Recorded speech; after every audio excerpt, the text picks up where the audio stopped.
नमस्कार, आप देख रहे हैं आर्या न्यूज और मैं हूं आपके साथ साक्षी जादौन। खबरों की शुरुआत करेंगे बिजनौर में। बता दें आपको, नाले में युवक का शव मिला है, जिसके बाद राहगीरों ने जो है इसकी सूचना पुलिस को दी है। तो मौके पर पहुंची पुलिस ने शव को कब्जे में ले लिया है। बता दें, शव को कब्जे में लेकर पोस्टमार्टम के लिए फिलहाल पुलिस ने भेज दिया है। और बता दें आपको, साथ ही पुलिस जो है शव की पहचान करने में जुटी हुई है। और ये पूरा मामला बता दें आपको, बिजनौर के थाना नजीबाबाद के हर्षवाड़ा मोहल्ले का बताया जा रहा है। तो इस वक्त की बड़ी खबर बिजनौर से बता रहे हैं आपको, जहां पर नाले में युवक का शव मिलने से इलाके में हड़कंप मच गया। फिलहाल पुलिस जो है युवक की पहचान करने में जुटी हुई है। ये पूरी घटना आपके सामने बिजनौर से है, जहां पर फिलहाल पुलिस जो है लगातार इस पूरे मामले में तलाशी और साथ ही साथ कार्रवाई करने में जुटी हुई है। फिलहाल इस युवक की पहचान नहीं हो पाई कि आखिर कौन है ये और इसका शव नाले में कैसे पहुंचा। फिलहाल बता दें आपको, नाले में शव मिलने की सूचना जो है तो आसपास जा रहे लोगों ने दी पुलिस को, जिसके बाद पुलिस ने मौके पर पहुंचकर इस पूरी घटना में फिलहाल कार्रवाई करना शुरू कर दिया। बता दें आपको, फिलहाल युवक का शव लेकर पुलिस ने जो है पोस्टमार्टम के लिए भिजवा दिया है। बिजनौर की बड़ी खबर आपके सामने है, जहां पर हर्षवाड़ा मोहल्ले का ये पूरा मामला बता रहे हैं आपको, जहां पर मोहल्ले के पास नाले में जो है युवक का शव मिला, जिसके बाद इलाके में सनसनी फैल गई।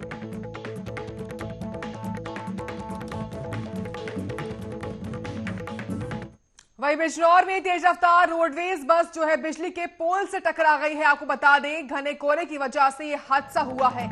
तो बस में सवार दर्जन भर यात्री जो हैं इस हादसे का शिकार हो गए हैं। और वहीं तमाम जख्मियों को जो है फिलहाल सीएससी में भर्ती भी करवाया गया। आपको बता दें, गनीमत रही कि पोल में जो है वो करंट नहीं था।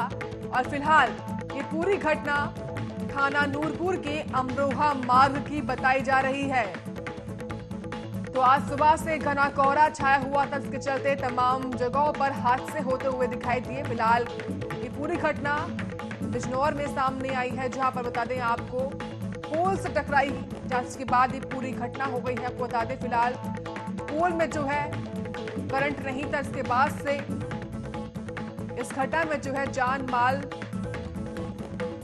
की कोई भी खबर सामने नहीं आई है। बता दें, पूरी घटना जहां पर बस में सवार दर्जन यात्री जो है फिलहाल इस हादसे में जख्मी हो चुके हैं, जहां पर तेज रफ्तार रोडवेज बस जो है बिजली के पोल से टकरा गई। तमाम जानकारी के साथ संवाददाता लोकेंद्र है। लोकेंद्र, पूरी घटना कितने बजे हुई और क्या कुछ जानकारी आपके पास? मैं बता दूं आपको, ये घटना सुबह की है, क्योंकि जो घना कोहरा था यहाँ बिजनौर के अंदर इस टाइम घना कोहरा देखने को मिल रहा है, जिससे तेज रफ्तार की वाहनों की स्पीड डाउन है। लेकिन वहीं कुछ वाहन ऐसे हैं जो तेज स्पीड से दौड़ रहे हैं, वे मौत का तांडव करने में लगातार रहते हैं। क्योंकि अभी गाड़ी भी टकराई थी बिजनौर के अंदर सुबह ही, तो वो स्थिति आज रोडवेज की एक बस थी, वो तेज रफ्तार बिजली के पोल से जा टकराई, जिसमें दर्जनों यात्री थे, वे घायल हो गए गंभीर रूप से। ठीक है लोकेंद्र, जिस तरीके से बस की जो रफ्तार है वो काफी तेज थी, तो उसको देखते हुए क्या अभी तक पुलिस ने कार्रवाई की है? पुलिस इसमें कोई कार्रवाई नहीं की, क्योंकि स्पीड लगातार, इसीलिए उनके हौसले बुलंद है। अगर कार्रवाई होती पुलिस की तरफ से तो ये जो घटनाएं रोज आए दिन हो रही हैं, ये घटनाओं पर लगाम लगता। बिल्कुल, बहुत बहुत शुक्रिया आपका तमाम जानकारी के लिए।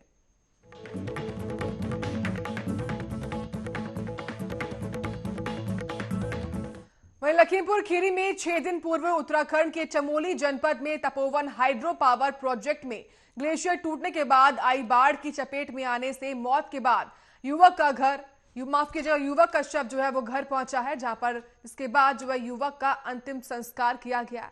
बता दें कि मृतक युवक की पहचान बेचू लाल के रूप में हुई है, जिसकी उम्र 19 साल थी। बता दें कि समाजवादी पार्टी के पूर्व जिला अध्यक्ष अनुराग पटेल अपने साथियों के साथ अंतिम संस्कार में शामिल हुए, जहां पर उन्होंने तपोवन त्रासदी में लापता हुए तिकोनिया क्षेत्र के मजदूरों के परिवार से मुलाकात की और धनीराम मौर्य ने तपोवन त्रासदी में मारे गए और लापता हुए मजदूरों के परिवार वालों को 25-25 लाख रुपए मुआवजा दिलाने जाने की मांग जो है सरकार से की है। और ये मांग जो है करते हुए सभी लापता मजदूरों की शीघ्र तलाश कराए जाने की मांग भी की है। सारा रिकॉर्ड उनका है सरकार के पास, पावर प्रोजेक्ट के पास भी है, सरकारों के पास भी है। तो ये इंतजार न करके कि डेड बॉडी मिलेगी तभी हम कोई सहायता देंगे।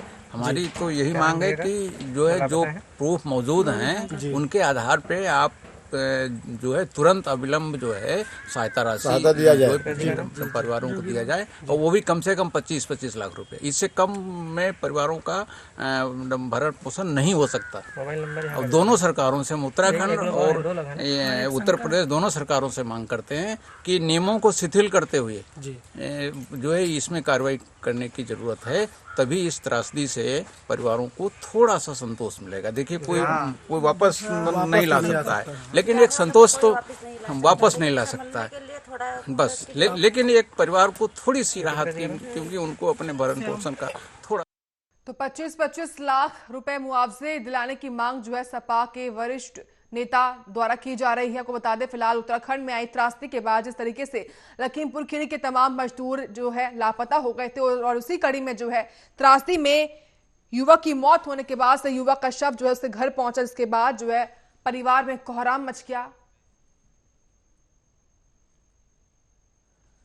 तो सपा के वरिष्ठ नेताओं ने जो है मुआवजे की मांग सरकार से की है, जिसको देखते हुए सपा नेताओं ने जो है परिवार के साथ मुलाकात की है और उनको सांत्वना देते हुए भी वो दिखाई दिए। फिलहाल शव पहुंचते ही परिवार में जो है कोहराम मच गया, और वहीं लगातार जो तमाम परिवार है जिनके लापता परिजन जो है अभी तक सामने नहीं आए हैं, उनको देखते हुए लगातार वो उम्मीदें कर रहे हैं कि आखिर कब सूचना मिलेगी। लेकिन फिलहाल जो है लगातार प्रशासन जो है लगातार इस पूरे मामले को देखते हुए जांच पड़ताल कर रहा है। बता दें आपको, फिलहाल जो है लखीमपुर खीरी में सपा के वरिष्ठ नेताओं ने जो है पहुंचकर मुआवजे की मांग सरकार से की है।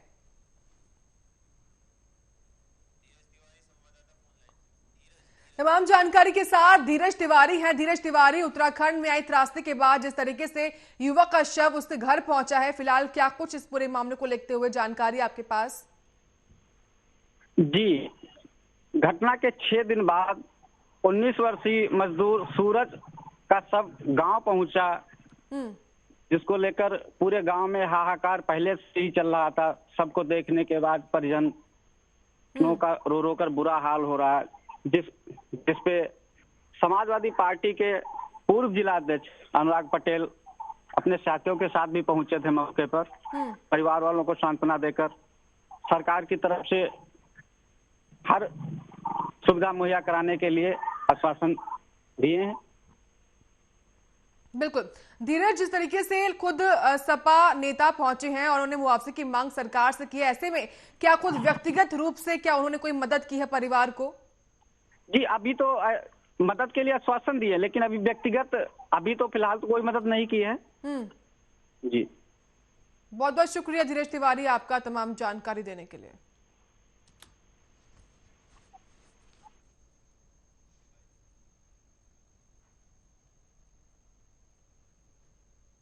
वहीं बिजनौर में उत्तराखंड के चमोली में ग्लेशियर फटने से मची तबाही के बाद बिजनौर के गंगा बैराज का जलस्तर बढ़ने से गंगा किनारे किसानों की लगी सब्जी की प्लेस में जो है पानी आने से किसानों के सामने रोजी रोटी के लाले पड़ते हुए दिखाई दे रहे हैं। और वहीं उधर पानी के बड़े जलस्तर के चलते पेंटून पुल के आने जाने वाले लोगों को रोक दिया गया है। इसी पुल से 12 से ज्यादा गांव के लोग रोजाना खेती करने के लिए जाते हैं। और वहीं पानी के बढ़ते जलस्तर को देखते हुए प्रशासन ने गांव के लोगों को जो है गंगा पार खेती करने से भी रोक दिया है। कोई भी ग्रामीण गंगा पार खेती करने ना जाए, इसको लेकर प्रशासन द्वारा क्षेत्र में पुलिस बल को भी तैनात कर दिया गया है। तो गंगा पार खेती करने वाले किसानों को जो है चेतावनी दी गई है, जहां पर गंगा में लगातार जलस्तर बढ़ रहा है। और इसी को देखते हुए प्रशासन ने जो है अलर्ट जारी करते हुए तमाम लोगों को जो है गंगा पार करने की मनाही की है।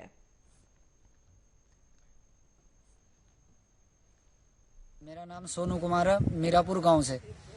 अभी 11:30 बजे मैं खेत पर से ट्रैक्टर लेकर चला तो पानी उस टाइम बहुत कम बढ़ रहा था, और 1:30 बजे जो पानी की स्थिति इतनी होगी, ट्रैक्टर भी जोड़े पर से उतरा नहीं है। लगभग जो 10% आदमी अभी पल्ली तरफ रह रहे, जो आने से पानी की दिक्कत की वजह से पल्ली तरफ ही है। और इसी तेजी से बढ़ता रहा पानी तो सारी प्लेज भी खत्म हो जाएंगी। मेरा नाम तो लगातार गंगा में बढ़ रहे जलस्तर को देखते हुए जो है प्रशासन द्वारा क्षेत्र में पुलिस बल को तैनात कर दिया गया और साथ ही साथ बता दें आपको तमाम ग्रामीणों से जो है गंगा को पार करने की मनाही भी की गई है। तो गंगा पार खेती करने वालों को जो है गंगा पार ना करने का आदेश जारी किया है। लगातार जो है गंगा का जलस्तर बढ़ता जा रहा है।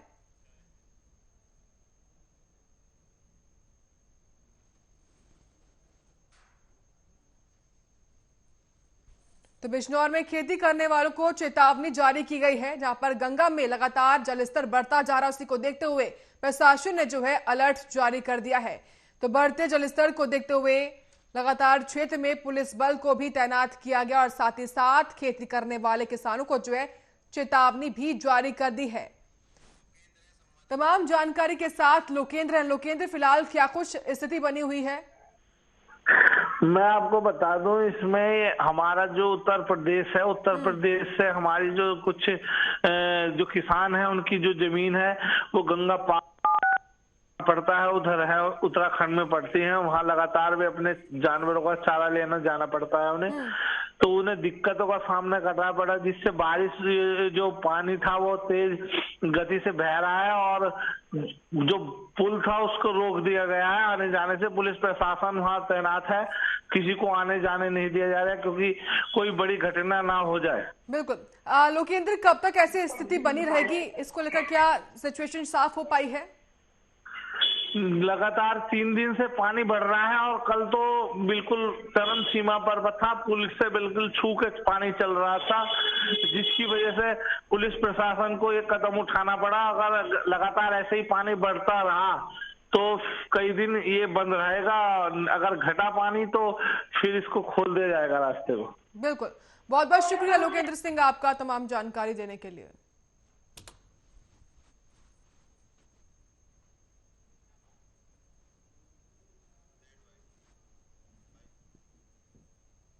वहीं लखीमपुर खीरी में बीती शाम रात्रि गश्त के वक्त जो है नीमगांव पुलिस ने संदिग्ध अवस्था में खड़े एक युवक से पूछताछ कर एक तमंचा और एक कारतूस बरामद कर गिरफ्तार कर लिया है। बता दें कि इंस्पेक्टर नीमगांव गजेंद्र सिंह ने बताया कि बीती रात वह एसआई संजीव तोमर और साथ में फोर्स के साथ जो है रात की गश्त पर निकले थे और इसी बीच नीमगांव कोतवाली क्षेत्र के शिवाला तिराहे पर एक युवक संदिग्ध अवस्था में खड़ा दिखाई पड़ा, जिसके बाद पूछताछ करने के बाद पता चला कि युवक शैलेंद्र गुप्ता जो है वो गांव नकहा का रहने वाला है। और बता दें आपको शक होने पर युवक की तलाशी भी ली गई, जिसके बाद से उसके पास से बता दें आपको 315 बोर तमंचा और एक जिंदा कारतूस भी बरामद किया गया है। फिलहाल पुलिस जो है लगातार इस युवक से पूछताछ करने में जुटी हुई है।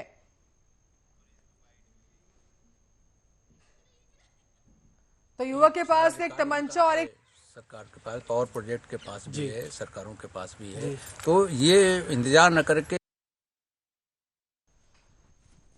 तो गश्त के वक्त पुलिस को बड़ी सफलता हाथ लगी, जब पुलिस से बता दें आपको शक होने पर एक युवक को गिरफ्तार किया और साथ ही उसके पास से एक जिंदा कारतूस और 315 बोर तमंचा भी बरामद किया है।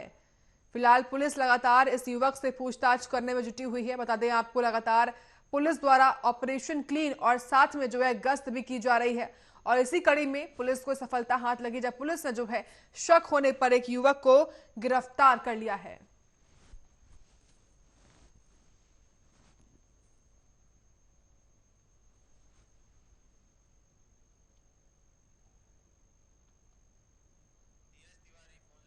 तमाम जानकारी के साथ संवाददाता धीरज हैं। धीरज, ये पूरा मामला क्या है?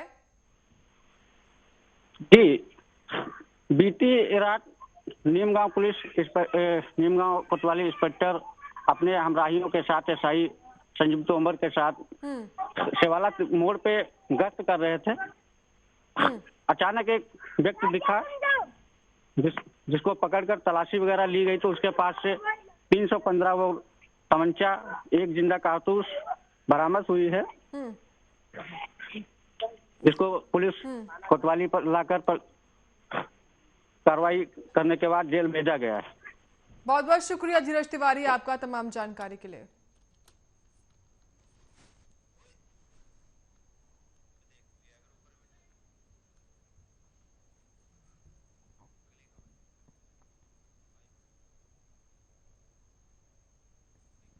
वही वित्त मंत्री ने लोकसभा में शनिवार को बजट पर चर्चा का जवाब देते हुए एक बार फिर कांग्रेस और विपक्ष पर हमला बोला है। उन्होंने कहा कि कांग्रेस क्यों पहले कृषि कानून का समर्थन करती थी, अब बदल गई। किसानों को इतना ज्ञान देने वाली कांग्रेस बहुत से राज्यों में चुनाव जीतने के लिए कहती थी कि हम कृषि लोन देंगे, लेकिन मध्य प्रदेश में यह लागू नहीं हुआ। कांग्रेस ने वोट लिया और किसानों को गुमराह किया। कांग्रेस ने राजस्थान, मध्य प्रदेश और छत्तीसगढ़ में कर्ज माफ नहीं किया। उम्मीद थी कि कांग्रेस इस पर बयान देगी, लेकिन नहीं दिया। उम्मीद थी कि कांग्रेस पराली के विषय पर पंजाब में कांग्रेस सरकार द्वारा किसानों को कुछ राहत दिलाएगी, मगर ये भी नहीं किया गया। और इसी को देखते हुए आज वित्त मंत्री ने लोकसभा में बजट पर चर्चा करते हुए लगातार विपक्ष पर हमला साधा है।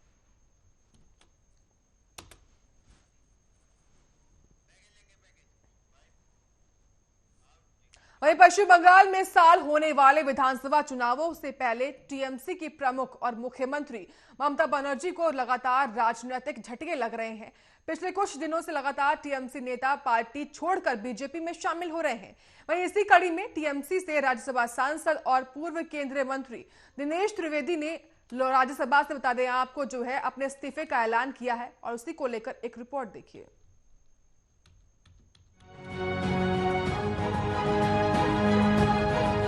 बंगाल में सियासी घमासान मचा हुआ है। तोड़ गठजोड़ की राजनीति अपने चरम पर है। एक तरफ जहां बीजेपी ममता सरकार पर आरोप लगाए जा रही है, वहीं दूसरी तरफ टीएमसी में फूट डालकर उनके नेताओं को अपने खेमे में मिलाने का काम कर रही है। अमित शाह की फूट डालो राजनीति करो की नीति बंगाल में भी अपने चरम पर है। एक एक करके बंगाल में अपना वजूद तलाशने में जुटी बीजेपी टीएमसी के नामी गिनामी चेहरों को अपने में मिलाने की कोशिश कर रही है। इसी क्रम में एक और नेता टीएमसी का दामन छोड़ बीजेपी की पल्लू से बंधने को तैयार हैं। पश्चिम बंगाल में जैसे जैसे विधानसभा चुनाव नजदीक आ रहे हैं, वैसे वैसे राजनीति में गर्माहट बढ़ती जा रही है। इस बीच बंगाल चुनाव से पहले सीएम ममता बनर्जी को एक और बड़ा झटका लगा है। आपको बता दें, तृणमूल सरकार से राज्यसभा सांसद और पूर्व केंद्रीय मंत्री दिनेश त्रिवेदी ने आज राज्यसभा में बजट पर चर्चा के दौरान अपने इस्तीफे का ऐलान किया है। वहीं राज्यसभा में बजट पर चर्चा के दौरान दिनेश त्रिवेदी ने कहा कि असल में हम जन्मभूमि के लिए हैं और मुझसे ये देखा नहीं जा रहा कि हम करें तो क्या करें। एक पार्टी में है तो सीमित है, लेकिन अब मुझे घुटन महसूस हो रही है। हम कुछ कर नहीं पा रहे हैं, उधर अत्याचार हो रहा है। आज मेरी आत्मा कह रही है कि इस्तीफा दे दो। ममता के खेमे से लगातार नेताओं के टीएमसी छोड़ने से आगामी विधानसभा चुनाव में इसका असर देखने को मिल सकता है।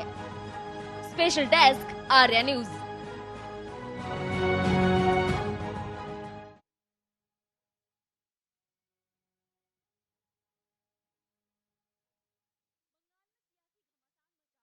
वहीं चीन अब जितने भी J-20 फाइटर जेट बना रहा है, उसमें वह खुद के विकसित इंजन का उपयोग कर रहा है। वहीं बीजिंग को लगता है कि उसका बनाया गया J-20 हर मोर्चे पर रफाल के खिलाफ शक्तिशाली साबित होगा। हालांकि ये बात अलग है कि चीन का J-20 और पाकिस्तान का JF-17 हमारे रफाल के आगे कुछ भी नहीं है। एक रिपोर्ट देखिए।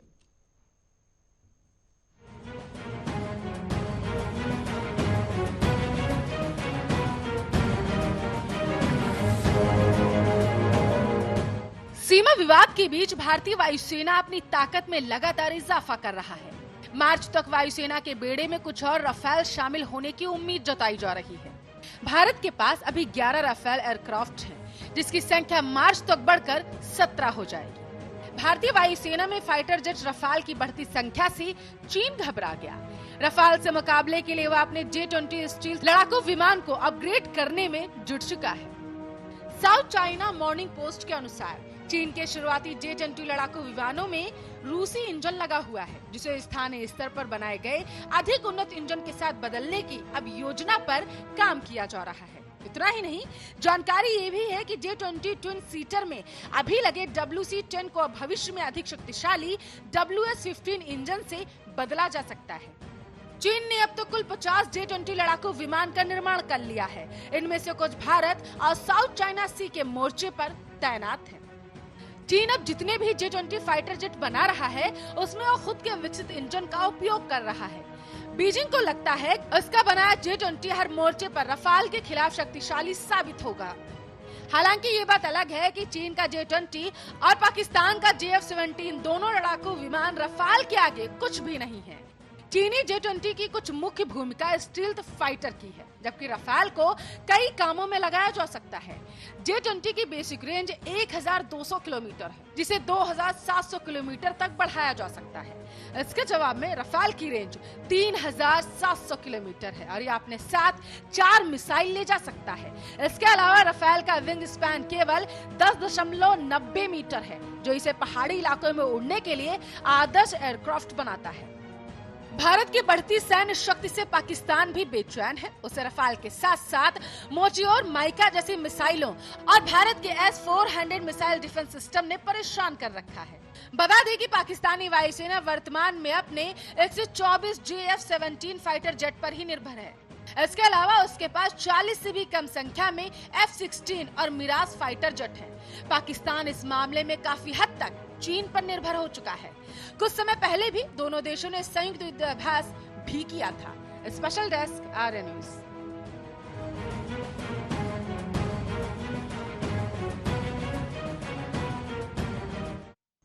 और इसी के साथ खबरों में इतना ही। आप देखते रहिए आर्या न्यूज।